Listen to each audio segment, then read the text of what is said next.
Welcome to today's TrueQc podcast. My name is Kate McNally, and I am sitting in for our normal host, Danny Sakdev, TrueQC CEO.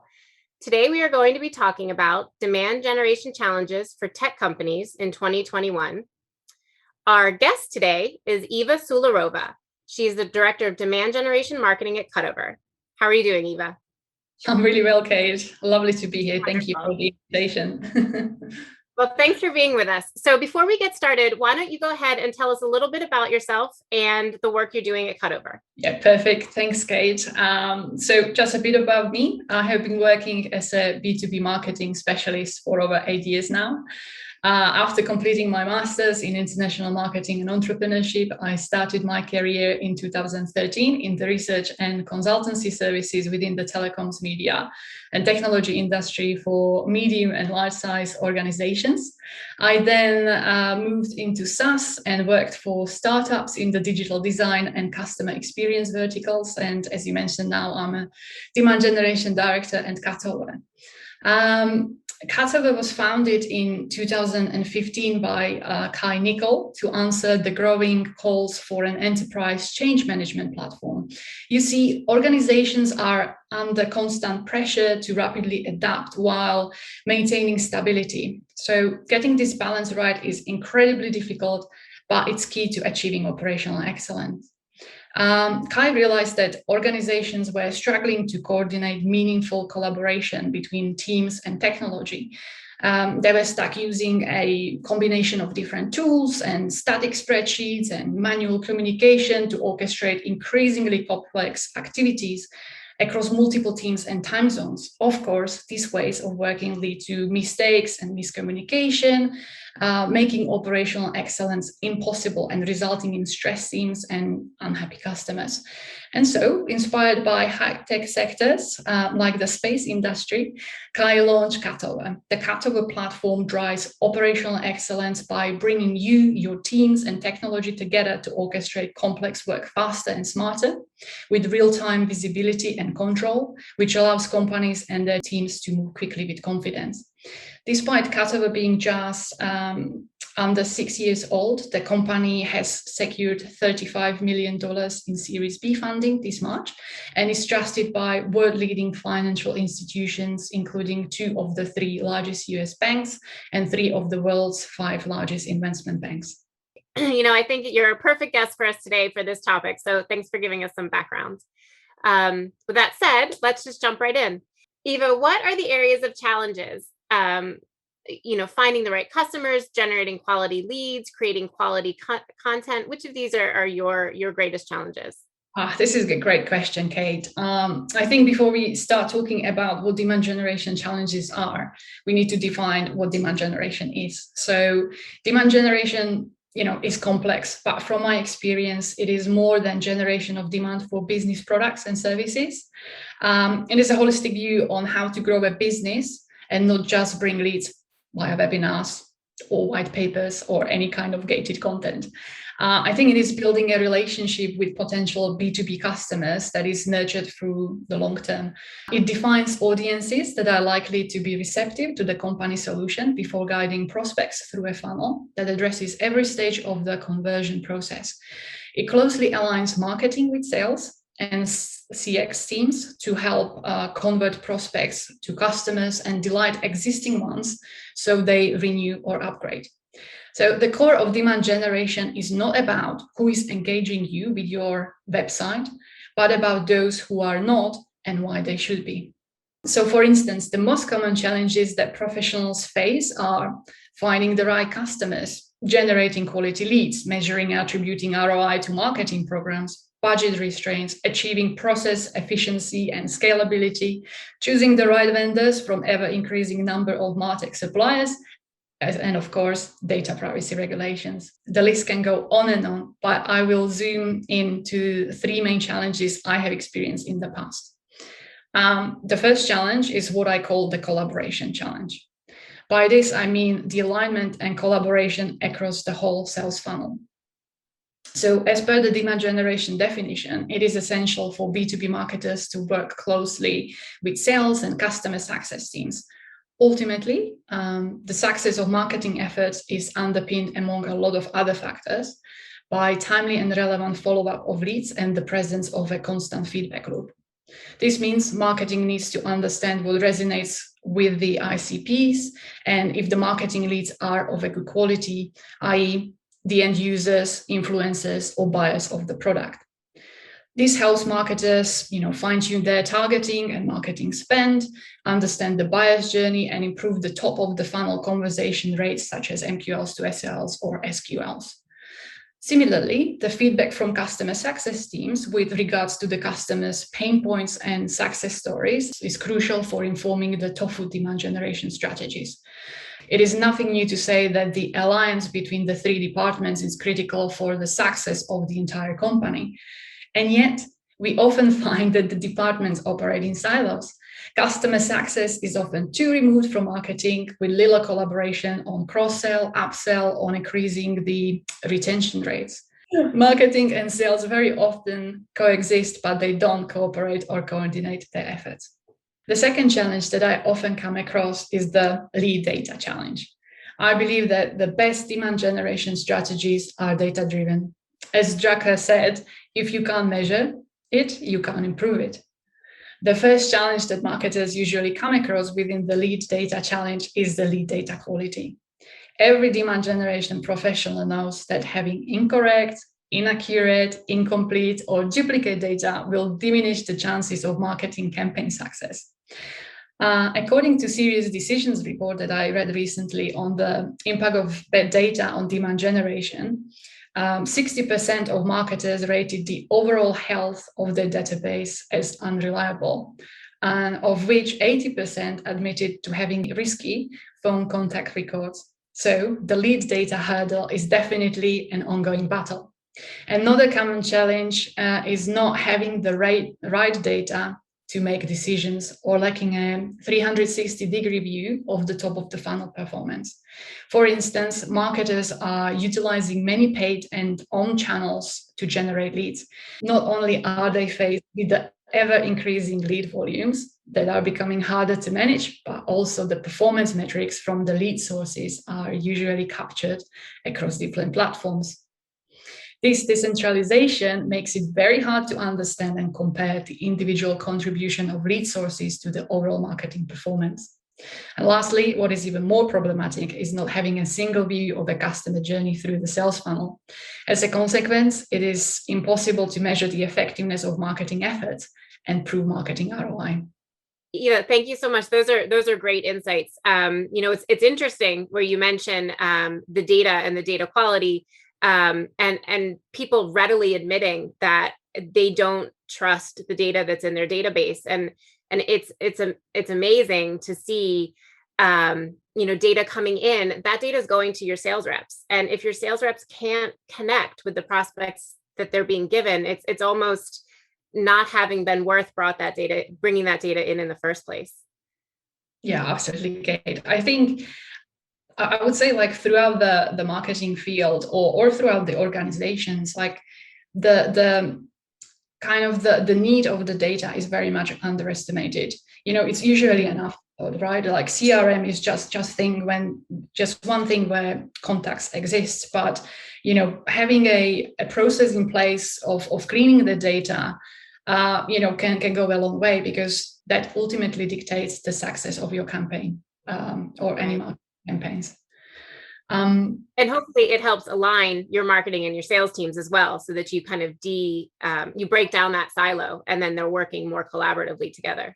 Yeah, absolutely right. Like there is definitely a dependencies between the two, right? Like if marketing hands over, more accurate and enriched data, it makes the work for sales much easier. And the same, goes for the sales team. If they are bringing the contacts from their outbound activities, then, putting the correct contacts into the database helps marketers, target the strategies and the campaigns be better. That's a great point. And so I think the kind of like third challenge worth mentioning is the one that I kind of categorize under the content challenge. So we heard it a million times, right? Content is king. but it really resides at the heart of any demand generation strategy. It helps you connect and build trust with your audience, engage, demonstrate credibility and subject matter expertise, and move prospects through the customer buying journey. At the end, people buy from people that educate them rather than try to sell them. However, content is not just about having a subject matter experts sharing their wisdom. Successful content marketing strategy requires disseminating consistent messaging across a range of channels that is relevant to the entire sales funnel buyer journey. So you don't only need content that resonates with the different buyer and user personas, but also a customized content for each stage in the buying cycle. That's a great point. And I think mentioning the different types of content, and that not all content is relevant to a single buyer at any one given time. I think that's really important. So often people want to go to market with sort of their bottom of the funnel content, but that's not going to resonate with people who don't yet know they have the pain that you might be able to help solve. So I think that that's a really good point, is that you need to make sure that you're speaking to the entire buying process, all the way from, I don't know that I have a problem yet, to I'm ready to purchase and make a decision. Yeah, absolutely, Kay. That's spot on. Wonderful. Okay. So what are your short-term and long-term strategies to overcome these challenges? So definitely a big question, Kate.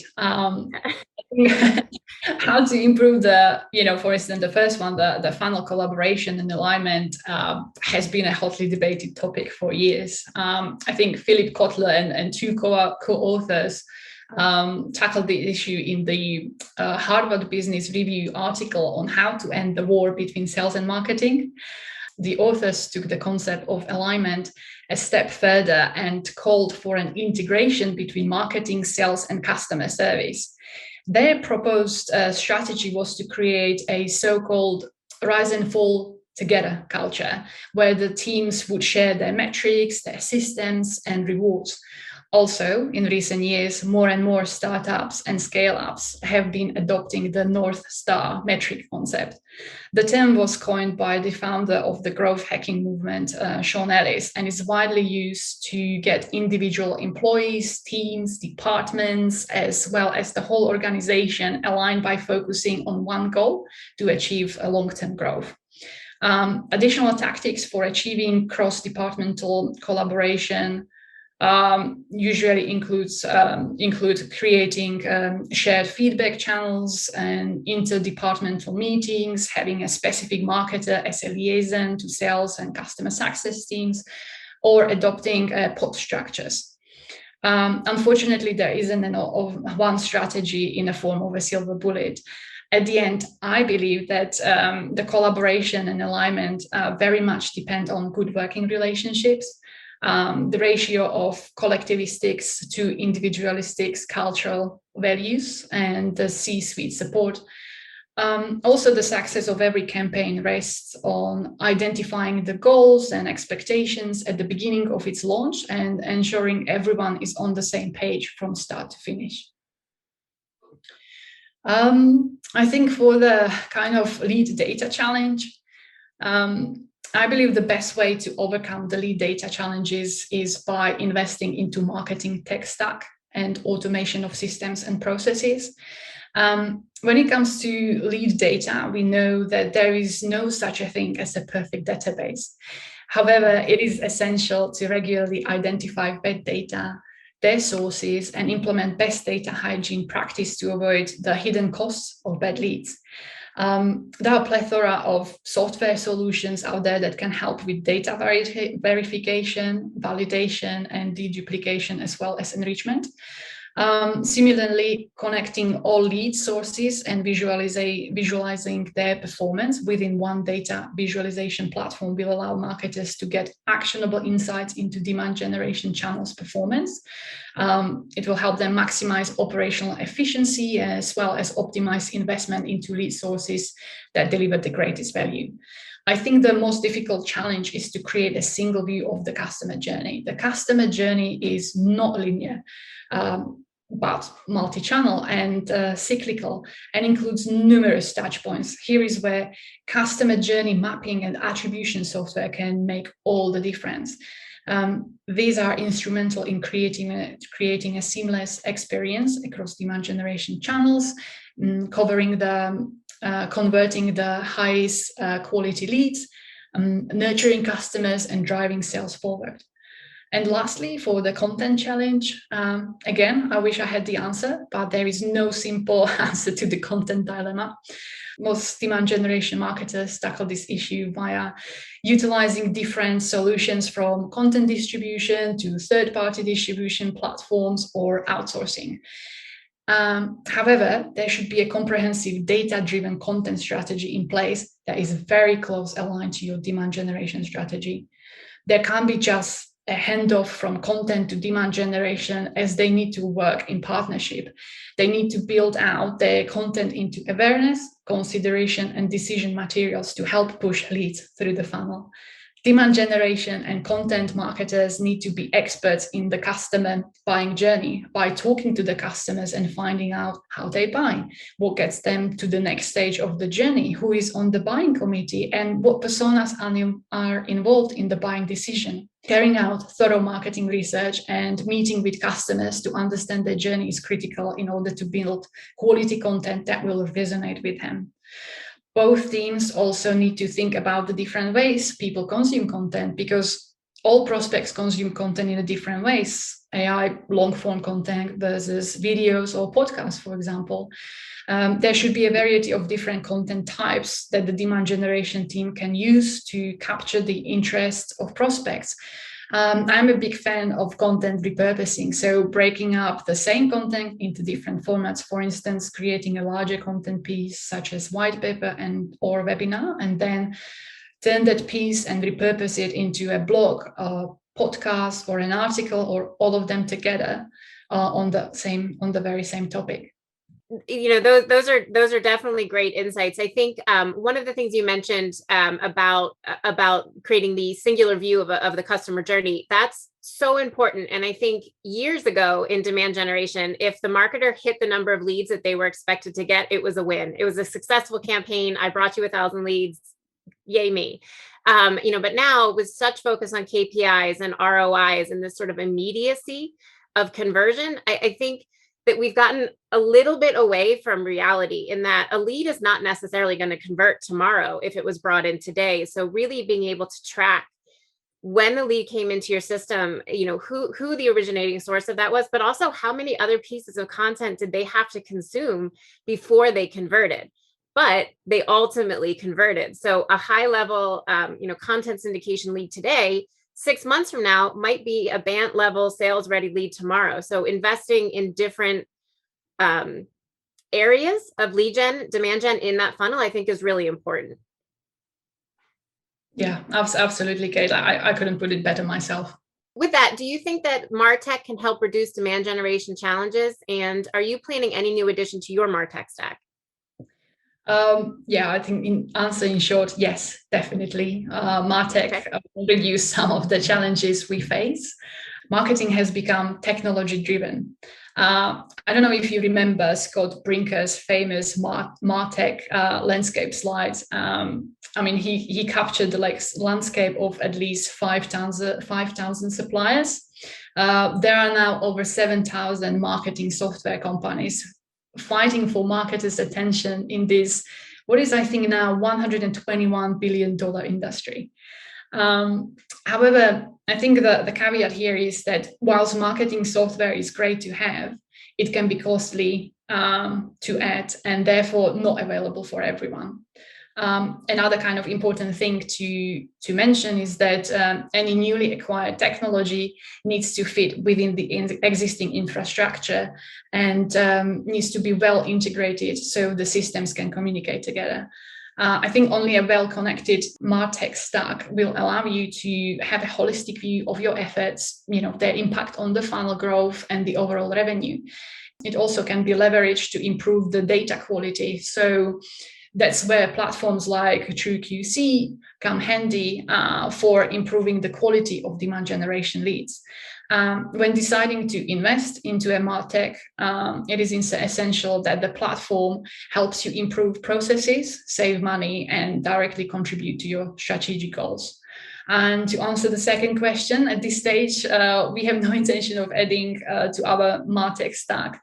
But that's not to say that we would not consider this in the future at some point. I think it is very important to stay on pulse and keep up to date with what technologies and platforms are out there, even if you are not acquiring one. And I don't know whether that's kind of useful stats, but I think on average, there is about 16 software platforms that marketing team are uses these days. So it's definitely a booming trend. Yeah, that's really interesting. I didn't realize it was such a high number. But I think that's a good point, is that there are varying levels of marketing tech out there at varying different price points, and that it isn't just about buying the biggest tool with the best bells and whistles. You really want to make sure that you've identified what your immediate pain is, and then you're able to implement a software or technology that helps solve that problem and then gets you to the next step, at which point you may be able to invest in more. Yeah, absolutely. And just to add to your point, I think the tech stack kind of setup will definitely vary by the size of the companies, not only the goals. So companies are kind of facing different pain points at the different stages. So that's why you will kind of find more sophisticated tech stack in the medium and large enterprises, because obviously they can afford, but they need to scale. So as their operations, as their team scale, they need to have the technology behind to help them to do that as well. I think that perfectly sums it up. And I think, those are three very, very valid points. Relationships, collaboration, having the solid data, because without data, you're not going to get very far. And then, knowing everything that's going on in your organization. Well, that's all the time that we have for today, but I really wanted to thank our guest today, Eva Sulirova, again, the Director of Demand Generation Marketing at Cutover. And I think this has been a really valuable conversation, and I know people are going to look forward to and take away some really solid points from this. Thank you, Kate, and thank you very much for having me. It's been a pleasure talking to you. Wonderful. Anytime. You're welcome back. So everybody, make sure you tune in next time for our next podcast, and we look forward to talking to you all again.